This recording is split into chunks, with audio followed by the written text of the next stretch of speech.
behind the carefully curated statements and composed public appearances from Buckingham Palace, a story of profound urgency and quiet crisis is unfolding.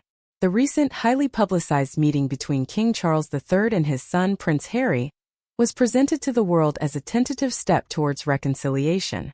But a bombshell new report from a royal insider claims this was a lie.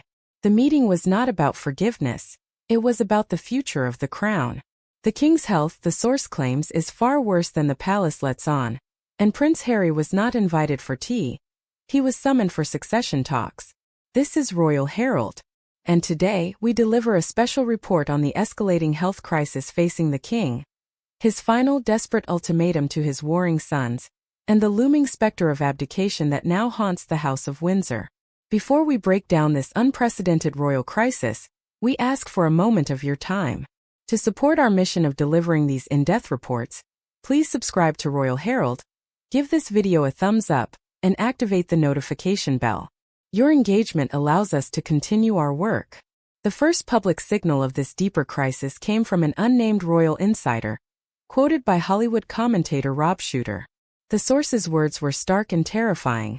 The king's health is far worse than the palace lets on. That's why Harry was summoned. This isn't about reconciliation. It's about succession. This single claim reframes the entire narrative. The 19-month estrangement was broken not by a father's longing, but by a monarch's duty. It suggests that King Charles, acutely aware of his own mortality, is now in a desperate race against time to secure the future of the institution he leads. This is a man who waited over 70 years to fulfill his destiny, only to be confronted by a devastating health crisis and a catastrophic schism within his own family almost immediately upon taking the throne. The psychological pressure is said to be immense, a weight that would crush most men. This sense of urgency has reportedly led the monarch to issue a profound ultimatum to his two sons. According to a separate, equally compelling source, the king has called upon Prince William and Prince Harry to finally end their destructive civil war before it's too late. It is a deeply personal plea from a father who, facing his own health battle, is burdened by the knowledge that he may be leaving behind a fractured, warring dynasty. He is terrified of the long-term implications for the crown if his two sons, the heir and the spare, cannot present a united front. This ultimatum is his last, desperate attempt to force a peace treaty for the good of the monarchy. This reveals a fundamental clash of ideologies that is now raging behind palace walls. The king, representing an older, more sentimental view of monarchy, believes family unity is paramount. But his heir, Prince William, represents a colder, more pragmatic view.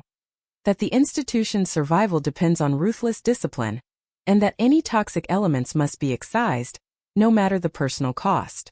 This has led to a quiet but significant power struggle between the two courts, the king's more traditional court at Clarence House, and the Prince of Wales's more modern, corporate court at Windsor. The king's anxieties are compounded by the immense physical toll of his duties. Since his cancer diagnosis in February 2024, he has continued to undergo regular treatments. Yet, the relentless pace of public engagements and constitutional responsibilities continues. King Charles himself has alluded to the difficulties he faces, a quiet admission of the strain he is under. The weight of the crown in this context is not just symbolic. It is a very real physical and emotional burden for a 76-year-old man in the fight of his life.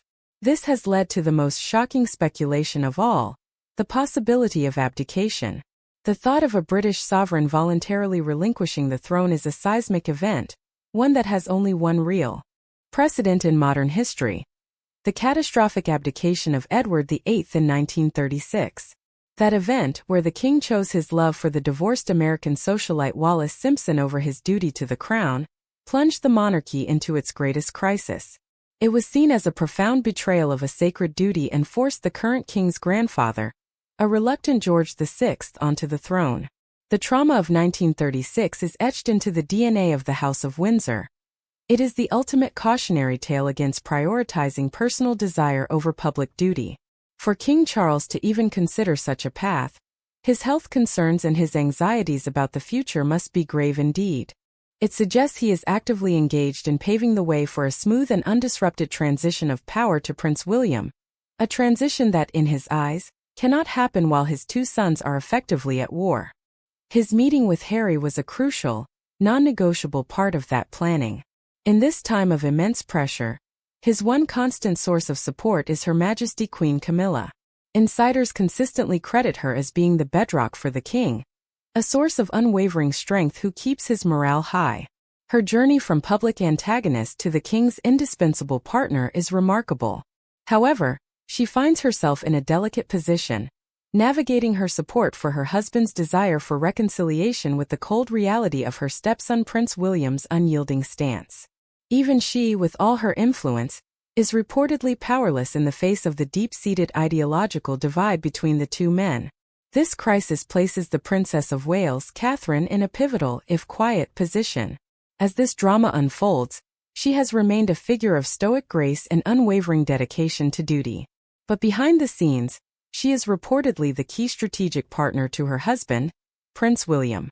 She shares his institutional first view of the monarchy and understands the immense challenges that will face them when they ascend the throne. As the king's health wanes and the family divisions deepen, her role as the steady, reliable, and flawless face of the future monarchy becomes more critical than ever. She is not just a queen-in-waiting. She is the silent guardian of the monarchy's stability during one of its most turbulent periods. This leaves the House of Windsor at a pivotal and perilous crossroads. We have a king, battling a serious illness, desperately trying to force a peace between his two sons to secure the future of his dynasty. We have an heir, Prince William, who is reportedly resistant to any reconciliation without a full apology.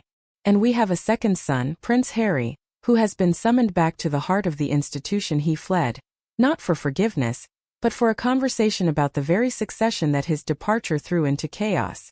The coming months will be a profound test of loyalty, duty, and the enduring strength of the British monarchy. And now we turn to you. Do you believe the insiders' claim that this meeting was about succession, not reconciliation? And do you think the king's ultimatum to his sons will work? Share your insights and opinions in the comments section below. We always appreciate your thoughtful contributions to these vital discussions. And if you appreciate this in-depth royal analysis, please like this video, subscribe to our channel for more royal updates, and join us again very soon for our next deep dive into the fascinating world of the British royal family. Thank you for watching, and until next time, take care.